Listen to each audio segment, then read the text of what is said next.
Congress party అభిమానులు, కాంగ్రెస్ పార్టీలో ఉన్న గతంలో నాతో కలిసి పనిచేసిన నాయకులు కర్ణాటక రిజల్ట్ వచ్చిన తర్వాత నన్ను రమ్మని కాంగ్రెస్ పార్టీలకు మీరు కూడా వస్తే బాగుంటుందని చెప్పి వాళ్ళ అభిప్రాయాన్ని వాళ్ళు నా మీద ఉన్న అభిమానంతో నమ్మకంతో రమ్మని అడుగుతున్నారు. ఆ మాట వాస్తవమే. అంత మాత్రాన నేను భారతీయ జనతా పార్టీ నుంచి సడన్గా నిర్ణయం తీసుకొని వెనక్కి వస్తా అని చెప్పేసి ఊహించుకొని సోషల్ మీడియాలో గత 3 రోజులుగా నడుస్తుంది. ఈరోజు ప్రింట్ మీడియాలో కథనం రాసిండ్రు. పోనీ నేను ఎక్కడైనా ప్రెస్ మీట్ పెట్టి నేను కాంగ్రెస్ పార్టీలో చేరతాను ఎవరితోనో చెప్పినా దానికి ఏమైనా ప్రూఫ్ ఉందా? లేదు. కథనాలు. ఎందుకంటే నా ఎమ్మడున్న క్యాడర్ని కన్ఫ్యూజ్ చేద్దామని మేము బీజేపీ పార్టీని బలోపేతం చేసేందుకు మేము కష్టపడుతుంటే కర్ణాటకలో కాంగ్రెస్ పార్టీ గెలిస్తే తెలంగాణలో గెలవాలని రూల్ ఏముంది? గుజరాత్లో బీజేపీ పార్టీ గెలిచింది స్వీపు, కర్ణాటకలో కాంగ్రెస్ పార్టీ గెలిచింది. మరి గుజరాత్లో బీజేపీ గెలిస్తే కర్ణాటకలో గెలవలేదు కదా. కర్ణాటకలో కాంగ్రెస్ గెలిస్తే తెలంగాణలో గెలవాలని ఏమున్నది? తెలంగాణ ప్రజలు దుబ్బాక, హుజూరాబాద్, జిహెచ్ఎంసీ ఎన్నికల్లో, మునుగోడు ఎన్నికల్లో ఎవరి మీద విశ్వాసం ప్రకటించిండ్రు? కేసీఆర్కు బుద్ధి చెప్పాలంటే, కేసీఆర్ని గద్దె చెప్పాలంటే అది బీజేపీని, మోడీ, అమిత్ షా గారి నాయకత్వంలోనే సాధ్యమవుతుందని చెప్పి క్లియర్గా తీర్పునిచ్చారు మునుగోడులో కూడా. అటువంటప్పుడు కర్ణాటక లేదో కాంగ్రెస్ గెలిచింది, ఇక్కడ కూడా గెలుస్తుందని చెప్పి వీళ్ళు సంబరపడిపోతున్నారంటే వీళ్ళని చూసి మాకు అర్థం కావట్లేదు. కర్ణాటక రాజకీయాలు వేరు. కర్ణాటక వాళ్ళ జాతీయ పార్టీ బీజేపీ మీద, అక్కడ ముఖ్యమంత్రి మీద అసంతృప్తితో ఏదో రాజకీయం జరిగింది.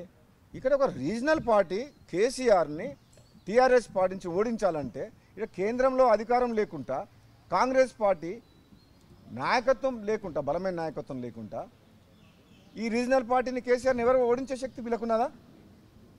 వీళ్ళు ఇప్పటికే 4 గుంపులు.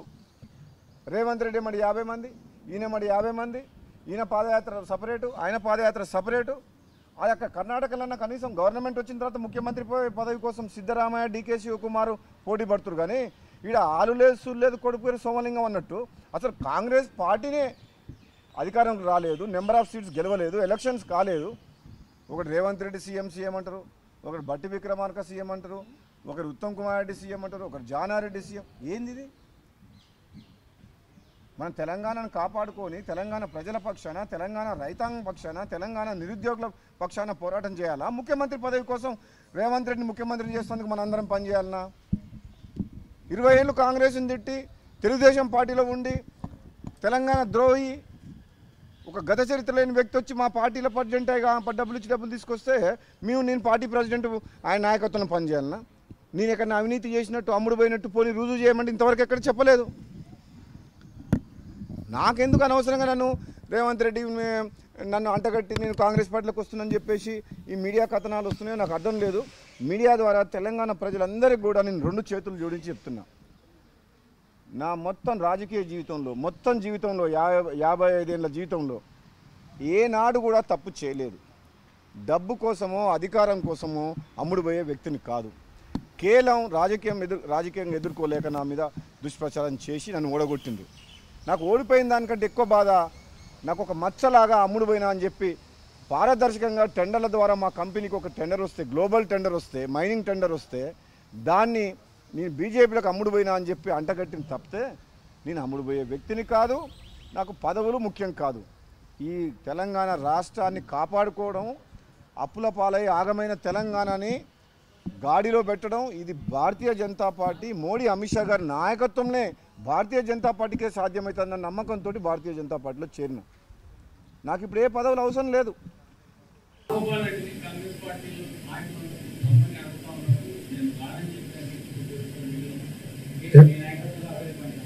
అవునా? నాకు తెలీదయా మరి ఆయన అదేమన్నాడో ఇదేమన్నాడో మా పార్టీలో లేడు. అయితే నేను ఒక మాట చెప్పదలుచుకున్న పిసిసి అధ్యక్షుడిగా, ఈ రాష్ట్రంలో వివేక్ వెంకటస్వామి కావచ్చు, విశ్వేశ్వర రెడ్డి కావచ్చు, రాజేందర్ రెడ్డి కావచ్చు, రాజగోపాల్ రెడ్డి గారు కావచ్చు, పొంగులేటి శ్రీనివాస్ రెడ్డి కావచ్చు, జూపల్లి కృష్ణారావు గారు కావచ్చు, ఇట్లాంటి చాలామంది నాయకులు ఎవరైతే ఉన్నారో వీళ్ళెవరికీ బీజేపీ సిద్ధాంతంతో సంబంధం లేదు. బీజేపీ వాళ్ళని నమ్మదు, వాళ్ళు బీజేపీని నమ్మరు. వివిధ కారణాల చేత కేసీఆర్ను బీజేపీ ఓడిస్తుందేమో అనే అపోహలతోటి ఆ పార్టీలో చేరిండ్రు. ఆ పార్టీలో చేరిన తర్వాత వాస్తవం వాళ్ళకు తెలిసింది.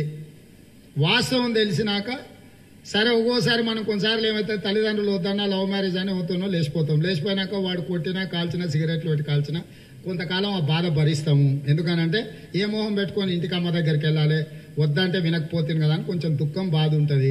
కానీ తల్లిదండ్రులకి ఏముంటుంది, ఏదో మా పిల్లనే కదా తప్పు చేసింది మళ్ళీ ఇంటికి చేర్చుకుందామని ఉంటుంది. కాంగ్రెస్ పార్టీ అమ్మ లాంటిది. కేసీఆర్ వ్యతిరేక పునరేకీకరణ జరగాలి. ఇది 4 కోట్ల తెలంగాణ ప్రజల యొక్క కోరిక, ఆలోచన.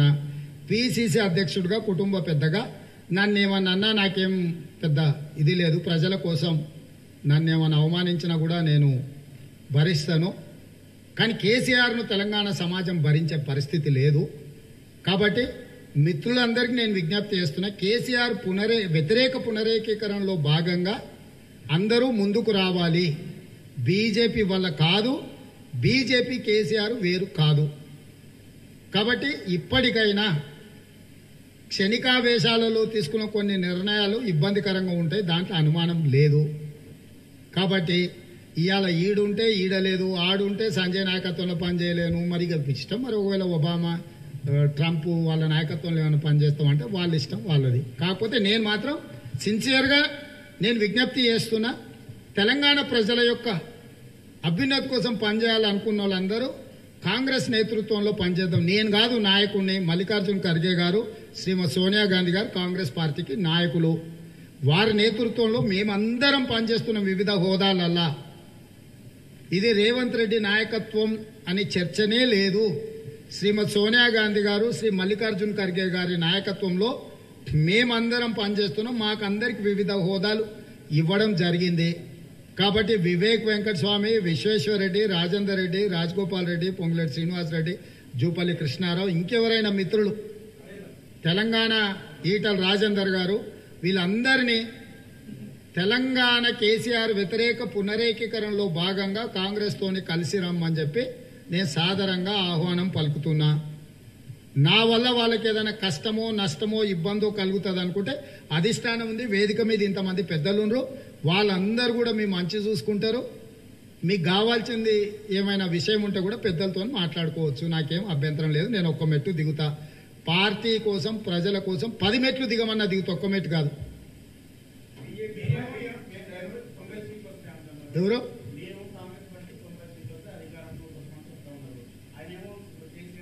హాయ్ ఫ్రెండ్స్, మా టుడే టుమారో యూట్యూబ్ ఛానల్ చూస్తున్నందుకు చాలా థ్యాంక్స్.